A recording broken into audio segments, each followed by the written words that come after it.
Peace TV reporters have been active at the UN headquarters since 2010, the age of former UN Secretary General Ban Ki-moon. They are often invited to gather pictures and news about high-level meetings and events at the UN headquarters. We usually report live on the scene the events of dozens of countries, including the US, France, the UK, Israel, Germany, Russia, Egypt, Kuwait, Bulgaria, Ukraine, and Morocco, and the EU at the UN headquarters and their residences in New York. Our news reports have, in part, kept the international community up to date with the work of different governments so that people everywhere will know the great efforts and contributions of the UN to world peace, international affairs, and multilateralism.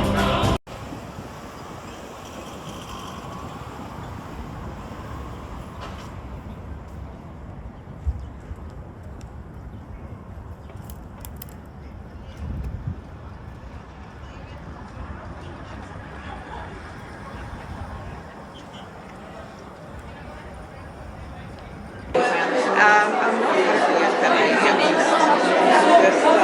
that. Well, I used to be years ago. I used to work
This is an adaptation of the original version that was shown at the Illegal Slave Lodge in Cape Town in 2022. It examines slavery in South Africa and highlights stories of individuals enslaved at the slave lodge over 3 decades at the turn of the 17th century. I would like to thank the United Nations Population Fund, UNFPA, as well as the permanent missions of South Africa and the Netherlands who are with us here today for working with us to organize the event tonight and to highlight this very powerful exhibit. I now would like to invite His Excellency, the President of the General Assembly, His Excellency Dennis Francis. Your Excellency Mathu Joyini, Permanent Representative of the Republic of South Africa, Your Excellency Yoka, Brandt, Permanent Representative of the Kingdom of the Netherlands, Under Secretary General for Global Communications Melissa Fleming, Chef du Cabinet for the Secretary General Courtenay Rattray, Excellencies, ladies and gentlemen, dear friends. We gather this evening to explore and appreciate more about a sensitive chapter in our history, one that is often overshadowed by the larger narrative of the transatlantic slave trade and the existence of chattel slavery. Yet the essence is the same, namely the apparent human instinct to subjugate other human beings. Let me therefore take this opportunity to thank the organizers for creating this revelatory exhibition shedding light on this important topic, and for their dedication to deepening our understanding of our past. While millions of enslaved Africans were forcibly taken to the Americas, another significant yet less known journey of enslavement was taking place at the very tip of Africa, at the Cape of Good Hope. For 2 full centuries, the Dutch East India Company forcibly captured and deported over 70,000 men, women, and children from Southeast Asia to Cape Town. These individuals suffered immense injustice and unimaginable hardships under the harsh overlordship of their captors and masters.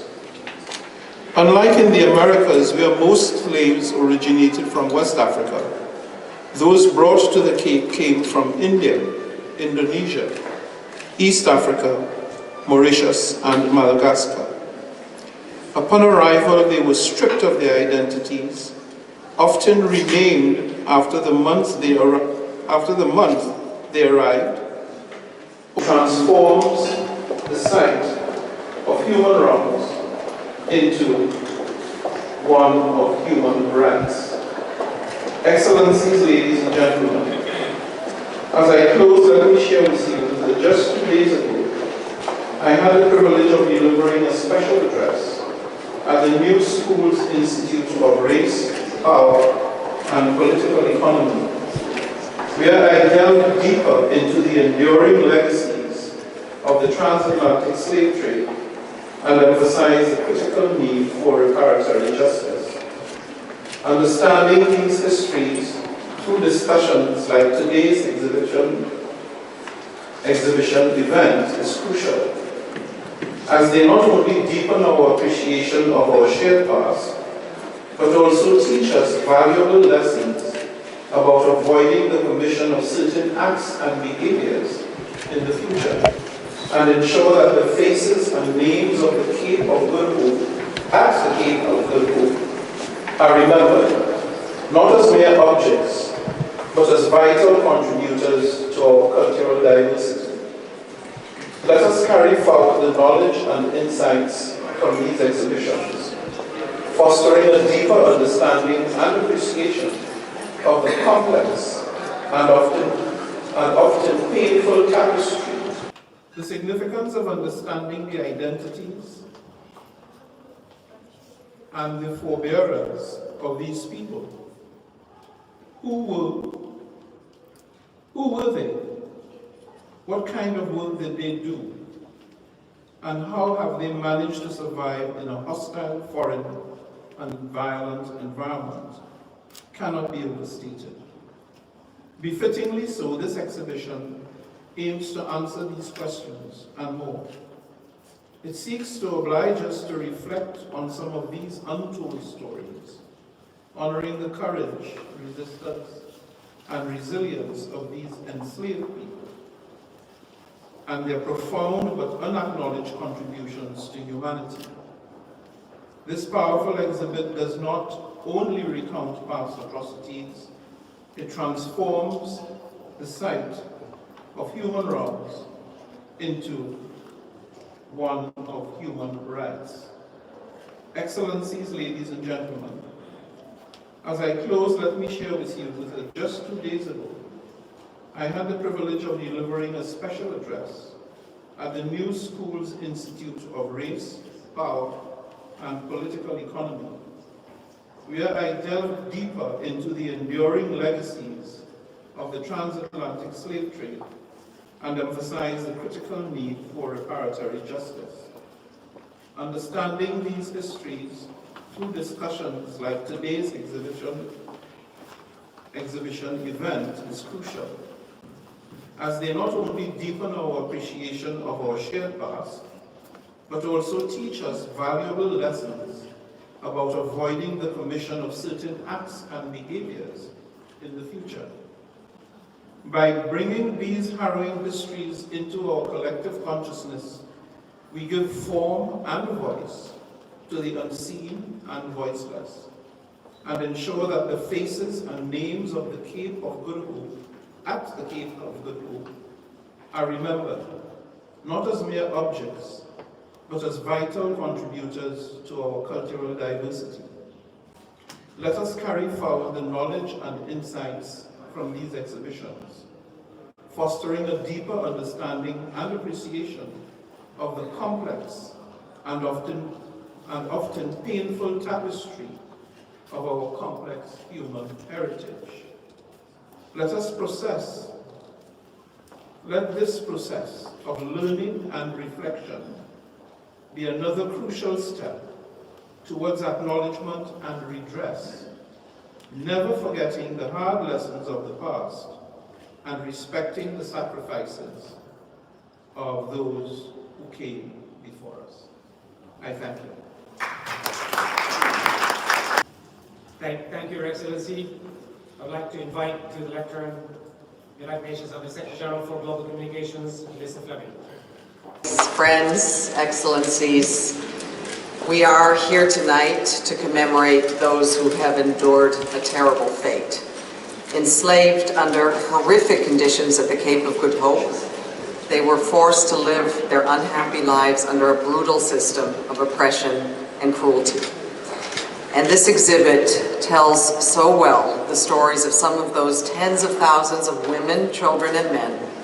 And it reveals also their courage and their resilience in the face of appalling atrocities, which included systematic rape, torture, and executions. We learn in this exhibit of those who refused to submit to the barbaric system and who organized resistance and revolts. We stand with those acts of resistance today as we reject all narratives of dehumanization and we reject racism, because those are the same narratives that drove the global slave trade.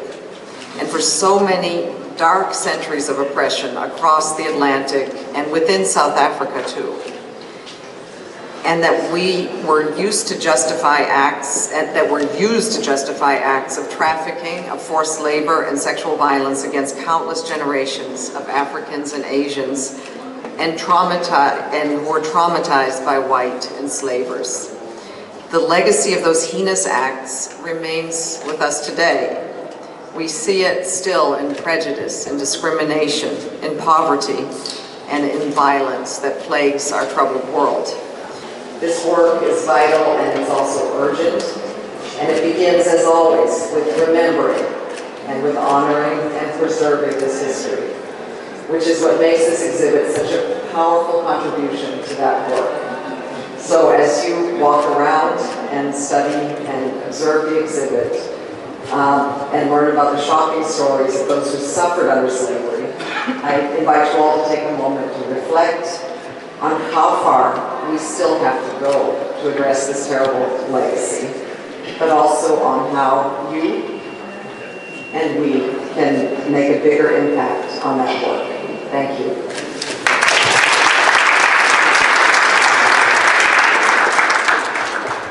Thank you, Melissa. I'd like now to invite the Secretary General's Chef de Cabinet, Courtenay, to say. They resonate far beyond the Cape of Good Hope, in countries in Asia, in our host country of the United States, and in my own country of Jamaica. This resonance is because these systems, the brutal systems of slavery that brought Asians and other Africans into South Africa, and that brought Africans across the Atlantic into the Americas, these systems share certain commonalities. They were rooted in the original lie of white supremacy, which animated and justified the horrors of the transatlantic slave trade, and later on, the Jim Crow laws adopted in this country, as well as the odious apartheid system that existed in South Africa. It is regrettable, though not entirely surprising, that these legacies of oppression and degradation continue to poison our communities and societies to this very day, through racism, poverty, violence, and inequality, and through a legacy of self-denigration, the vestiges of which are still evident in low self-esteem among some, although thankfully among the minority. Let me say that this stain on the collective history has particular meaning for all of us who will take the podium this evening. It is a pleasure and honor for me, therefore, to join with my sister, Ambassador Mathu Joyini, who I should say served as High Commissioner of her country in Jamaica for a period of 5 years. I therefore have no doubt that she knows the story of Queen Nanny of the Maroons, whose resolute resistance against slavery in Jamaica forced the British Empire to the peace table. Cultural heritage plays a pivotal role in dealing with our past, acting as both a mirror but also a bridge. It reflects the richness of our history, showcasing the traditions, values, and experiences that have shaped societies over generations.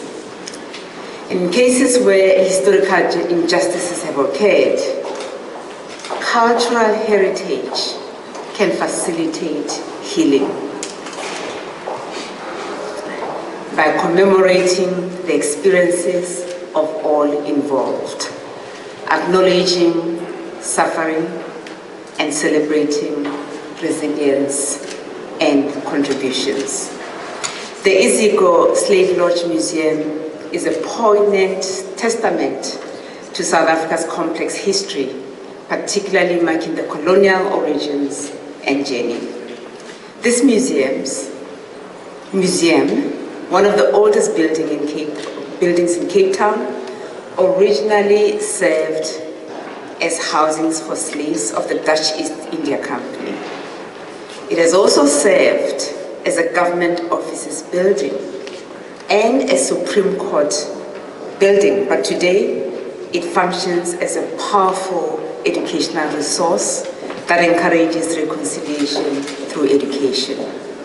It is a metaphor of our journey from an era of persecution and oppression to democracy and Ubuntu.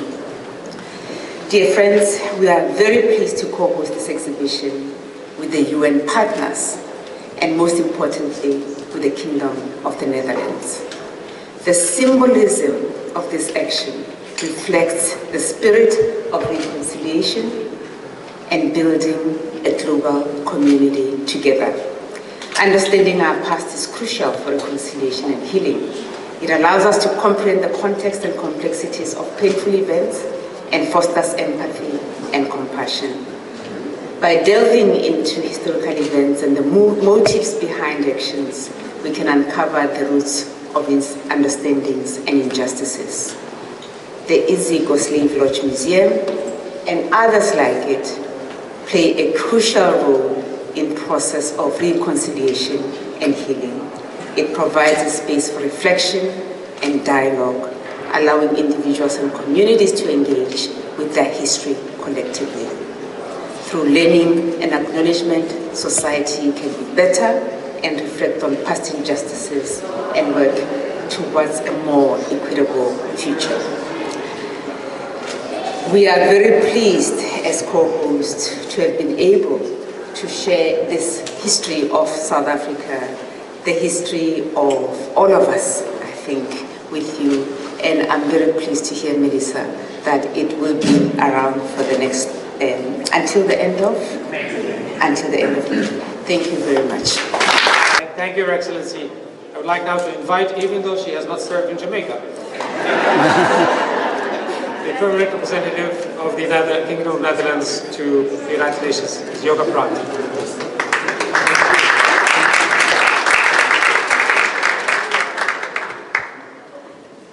Thank you very much, Maher, and good evening, colleagues, PTA on his way out, the USGs, Melissa and Courtenay, and of course my dear colleague and friend Mathu. I would like to start by also joining all of you in thanking the Iziko Museum and all the other partners for making this exhibition possible, because I think it's important. I may not have served in Jamaica, but I did serve in South Africa. And I did so in the period 92-95, so when the country was going through its democratic transition.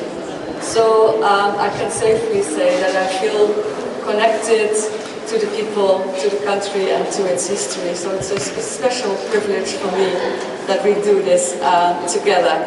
But I think the exhibition is also important, as others have said, because it reminds us of these untold stories of enslaved people, the stories of courage, resistance, and power indeed, stories that tell us more about who the enslaved were, as the title of the exhibition also says. But also because it reminds us that slavery was not something that happened long ago, far away, by a few, but it was a system that permeated all parts of our society, and that its legacy is still very much with us. Looking at my own country, for more than 250 years, the Netherlands had colonies in various parts of the world, and almost 500,000 enslaved people ended up in the Dutch colonies. That was the case in the Americas, in Suriname, Aruba, Curaçao, Sint Maarten, and it was also the case at the Cape of Good Hope, as shown by this exhibition.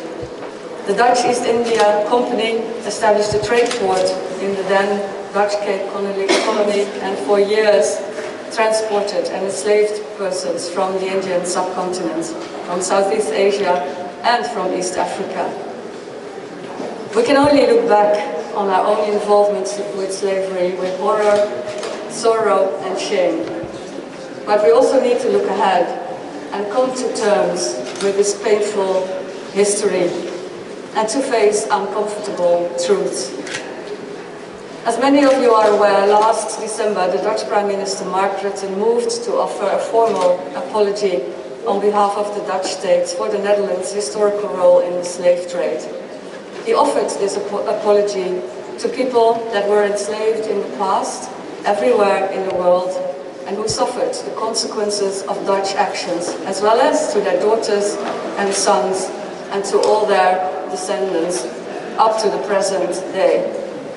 A formal apology from His Majesty the King, Willem-Alexander, followed on the 1st of July last year. But a formal apology can ever only be a first step in a process. Because we must not only confront our past, we must also recognize the impact that this history of slavery and colonialism has today. and how it manifests itself, as other speakers also have said, in prejudice, discrimination, racism, and inequality. That's why we feel, cultural actions and presentations like these are very important. It's important to commemorate. And so the Kingdom of the Netherlands this year commemorates 160 years since the abolition of slavery.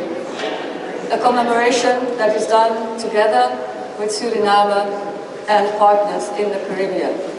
It is to make sure that this legacy that is painful and shared will remain in our minds and on our agendas. And I think an important step towards that is that it's been decided to open a National Museum of Slavery in Amsterdam in a couple of years' time. Because we want the history of slavery to be remembered, its legacy in today's society to be acknowledged, and the role of those who were enslaved to be told. Like the stories of John Lumat and Lena van der Kaap and Jan's meeting that you will see here behind us. And the stories of bravery of those who stood up, like Louise van Mauritius, and in the Dutch Caribbean, Tula from Curaçao, and Lokai from St. Martin, and as we just heard, Queen Nanny from Jamaica. I know these are just steps on a long road that we still need to travel, but I see this exhibition and the museum as another of these steps.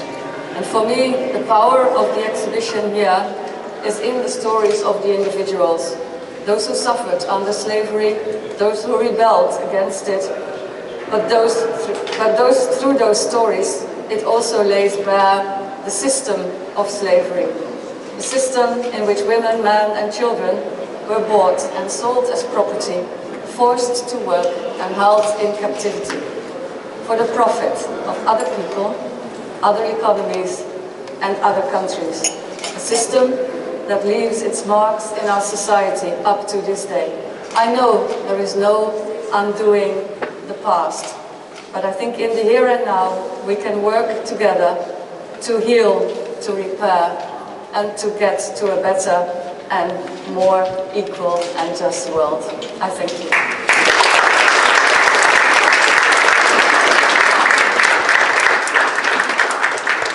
Thank you, Your Excellency. That concludes the formal speeches for tonight.